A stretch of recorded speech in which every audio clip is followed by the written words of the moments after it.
Pessoal, daí esse tema, né, autodefesa contra o crime e a violência, ele surgiu de algumas perguntas. Primeiro, por que policiais com treinamento formal nas academias de polícia, com experiência profissional, né, especialmente para os policiais com mais de 10 anos de carreira, como a gente viu naqueles quadros iniciais, e portando armas de fogo, né, vamos dizer assim, o exemplo máximo da capacidade de ataque ou de defesa, vamos chamar assim, porque esse grupo, né, ele estava sendo vitimado. O que estava acontecendo, né?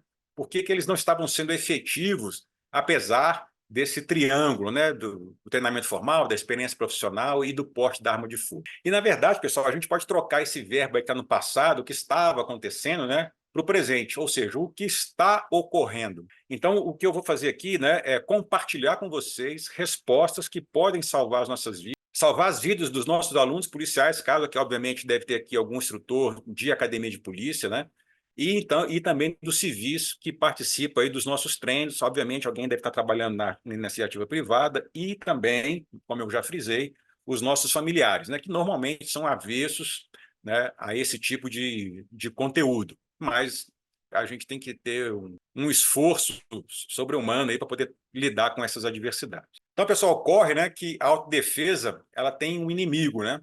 Que apesar de invisível e bem silencioso, ele vai acompanhar a maioria das pessoas. E esse inimigo é aquela ideia, né, de que as coisas ruins nunca acontecem, ou se acontecem, elas só atingem as outras pessoas. E existem, então, assim, duas razões para isso, tá? Duas razões para isso, grosso modo. Primeiro, o excesso de confiança e a rotina. Então, exemplos de excesso de confiança, né? Por exemplo, eu sou forte, eu sou policial, eu sou faixa preta de alguma arte marcial, eu estou armado, então isso vai refletir o excesso de confiança, diferente da autoconfiança. Okay? Ao lado desse aspecto, está ali a rotina, ou o hábito, a ação, o cotidiano, né, o dia a dia. E aí a gente pode entender com uma frase da seguinte forma: eu nunca fui assaltado. Então, a história diz, lá no passado, né, ela mostra que isso nunca vai acontecer. Tá? Ou então, eu sempre fiz assim, ou então eu já estou acostumado. Quem trabalha na área de ensino institucional já está careca de saber que muitos colegas são refratários assim, a novas informações, baseado na experiência prévia que eles têm, que necessariamente não é uma experiência positiva. Então, eles relatam, não, eu sempre fiz assim, então eu vou continuar fazendo, ou então já estou acostumado, e eu não estou preparado, não estou pronto, ou não quero fazer alguma coisa que me tire da zona de conforto. E esse comentário que eu vou ler para vocês aqui, pessoal, eu recebi depois que eu postei um vídeo há muito tempo atrás, e eu nem me lembro mais o que era o tema do vídeo, mas o colega lá comentou assim, ó, com todo respeito, né, eu considero que o saque rápido é uma bobagem, né? Que o saque ele tem que ser dissimulado e a situação tem que ser antevista. De certa forma, ele não deixa de ter razão, né? A situação deve ser antevista. Ok. E aí ele segue, né? Mas a arma deve estar na lateral do corpo, dá para dirigir e sacar. Onde tem menos contato, a empunhadura fica mais livre, dispensando inclusive o uso do polegar. Aí a questão que chama atenção diz assim: são 35 anos usando arma na rua e jamais usei coldre e qualquer coisa semelhante, mesmo no uso profissional. Essa frescura de coldre aí me atrapalha e cria mais volume. O que toma o seu tempo no saque é a distração, não deixa de ser em verdade, né? E às vezes a burrice. Também nesse caso ele tem razão. Mas aí o que ele está dizendo, eu acho que o tema era esse, era sobre a questão ou a necessidade de utilizar um coldre. E ele estava avesso à utilização desse equipamento, porque ao longo da história do trabalho dele, ele nunca precisou usar o coldre. Não explicou se ele já precisou usar a arma, né? Seria diferente se ele pudesse ter um coldre ou não para poder avaliar qual seria a melhor capacidade dele de reação usando ou não o equipamento. E, obviamente, se ele tivesse uma experiência, isso também não seria suficiente, porque a quantidade de repetições naquele evento real seria muito pouco para ele estabelecer o que é bom e o que é ruim. Mas é um indivíduo que está avesso às questões eu não digo nem da modernidade, mas da necessidade. Até porque se você não usa um coldre, e a gente vê isso aqui quando pega policiais que não têm esse hábito, a arma praticamente está inservível para o uso. Então, pessoal, eu peço que vocês olhem para essa imagem aqui, tá? Porque ela vai capturar a visão de uma equipe policial que estava fazendo uma vigilância. E aí, segundos depois, aquela cena se transformou nisso daí, ó. Esse daqui, ó, é o assento da porta de uma viatura descaracterizada no momento em que o policial foi baleado durante a vigilância. Ou seja, a coisa mais comum que um policial à paisana faz. E eu diria que até um policial militar faz também, se ele trabalhar, por exemplo, no serviço reservado. Então, vou contar a história bem rapidamente para vocês entenderem, e aí eu peço que vocês visualizem a história para que se construa aí um apelo emocional, tá? Esse fato aconteceu em 2012, eram 2 policiais, eles estavam nessa viatura descaracterizada, realizando então essa vigilância, e eles foram surpreendidos por 2 homens, pai e filho. Então, a mãe, que eu vou chamar de fulano, a mãe do fulano estava voltando da padaria, tá? Quando ela viu o carro dos colegas e achou a situação suspeita. Daí ela acreditou que, por alguma razão, ela tinha sido seguida. Daí ela pegou e ligou para o filho enquanto ela estava indo para casa, né, e avisou que tinha um carro suspeito na rua. Aí, quando a mãe chegou em casa, fulano e a mãe se encontraram e a mãe passou a placa do carro para o filho. Tá? Então, eu vou visualizar vocês aqui. Ó, a viatura estava parada mais ou menos nessa região aqui. Então, daqui, os colegas conseguiam visualizar a residência que era alvo da vigilância, que é essa residência aqui. Então, lá embaixo está a esquina, tá? Uma bifurcação aqui inteira, tá lá, e a viatura parada aqui. Então, a dona deve ter vindo aqui, subido aqui ou aqui, não se sabe.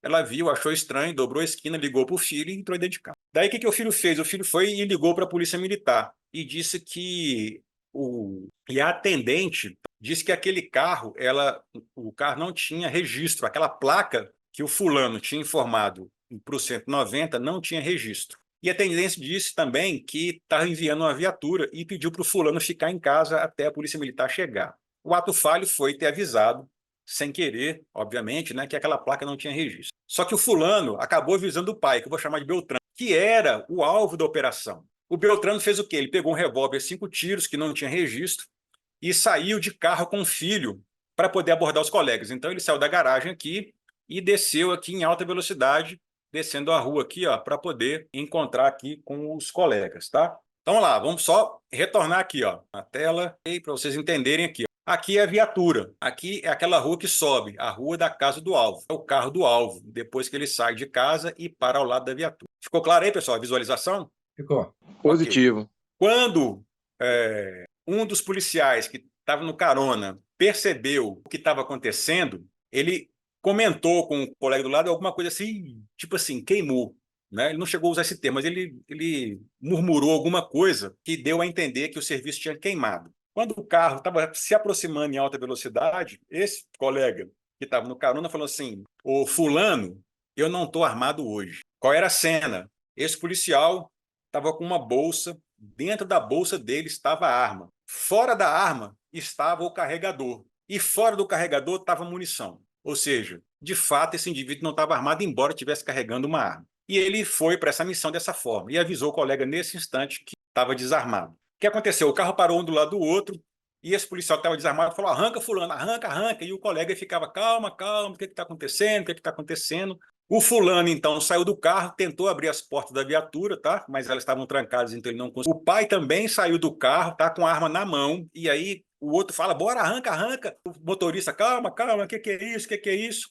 O pai, então, dá a volta, vai lá para a parte traseira da viatura e faz 2 tiros, um em cada pneu da viatura. Daí ele segue para a porta do motorista e nessa hora tem uma troca de tiro. O colega foi baleado 2 vezes, no tórax e uma vez no ombro. E relatos indicam que ele também chegou a disparar, só que ele acertou o volante, acertou o painel, acertou o para-brisa e ele nunca chegou a conseguir apontar a arma dele para a lateral da viatura e fazer os disparos. Daí eles seguem, né? Aí sim ele consegue arrancar, ele vai embora em alta velocidade. Eles não encontram um meio de comunicação, porque não tinha um rádio dentro da viatura, não tinha um HT, não tinha nada, as pessoas não sabiam onde ele estava, embora fosse uma missão oficial. Eles começam a dirigir bem rápido, você ouve o barulho do carro, porque eles estavam gravando a cena com aqueles chaveirinhos que tinham uma microcâmera. Só que nessa hora a microcâmera caiu, ficou aqui na lombar do colega. Então você tem um áudio e alguns flashes, tá? De onde surgiram essas imagens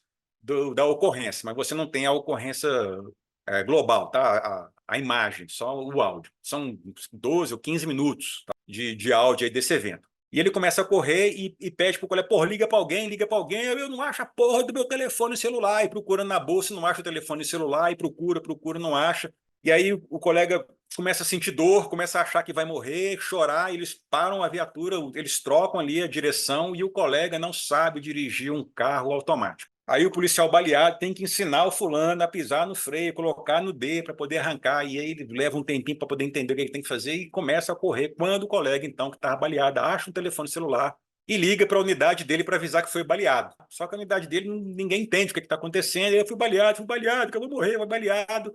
Eles continuam andando a ponto do colega que foi baleado começar a ficar com medo de morrer num acidente de trânsito, porque o outro estava dirigindo em altíssima velocidade no meio do bairro. Eles já estavam perdidos, já não sabiam para onde ir. Eles dirigiram muito tempo, pediram ajuda para civis assim, no meio da rua, o pessoal via o cara ali ensanguentado, se afastava, não ajudava, até que ao longe assim, eles começam a ouvir o barulho de uma sirene de uma viatura, quando a polícia militar chega e aí percebe o que está acontecendo, ou seja, era a viatura que iria atender aquela ocorrência de um carro com placa sem registro que estava caminhando para aquele local.